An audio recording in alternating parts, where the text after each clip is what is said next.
ভূমিকা রেখে সেই সাংবাদিক প্রহীন হত্যার ব্যাপারে আমরা দুই ভাই আমরা আন্দোলন চলেছিলাম, বলেছিলাম 15 দিনের মধ্যে চার্জশিট দিতে হবে এবং 15 দিনের মধ্যে চার্জশিট দিয়েছে। সেই জন্য গাজীপুরের পুলিশ প্রশাসনকে ধন্যবাদ জানাই। সামনে রায় হবে, মামলা উঠবে, আল্লাহ যদি বাঁচায় বা ফাঁসিও হবে ইনশাআল্লাহ এবং নিকট ভবিষ্যতে। আমরা এইভাবে সংঘবদ্ধভাবে আমরা বাংলাদেশের সাংবাদিক নির্যাতিত সাংবাদিকদের জন্য আমরা প্রতিবাদ করতে চাই, আইনি লড়াই চালিয়ে যাব। সেই আইনের প্রতিবাদ এবং প্রতিবাদের প্রথম দিন আজকে আমাদের অনেক ভুল ত্রুটি অনেক বিষয়গুলো থাকতে পারে, কিন্তু আজকে আমরা এই মানববন্ধন এখানে শেষ করব।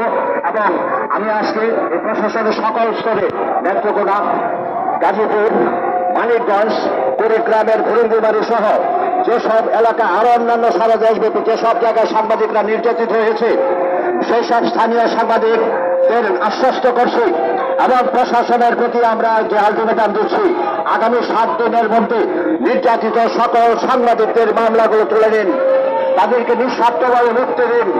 অন্যথায় আজকে 20 তারিখ, আগামী 7 দিন পর আমরা যৌথভাবে বাংলাদেশ প্রেস ক্লাব সহ প্রতিদিনের কাগজের সাংবাদিক সহ অনলাইন পত্রিকা অনলাইন অ্যাসোসিয়েশনের ইউনিয়নের সকল সাংবাদিক সহ সর্বস্তরের সাংবাদিকরা আমরা সম্মিলিতভাবে একটি কর্মসূচি দেব।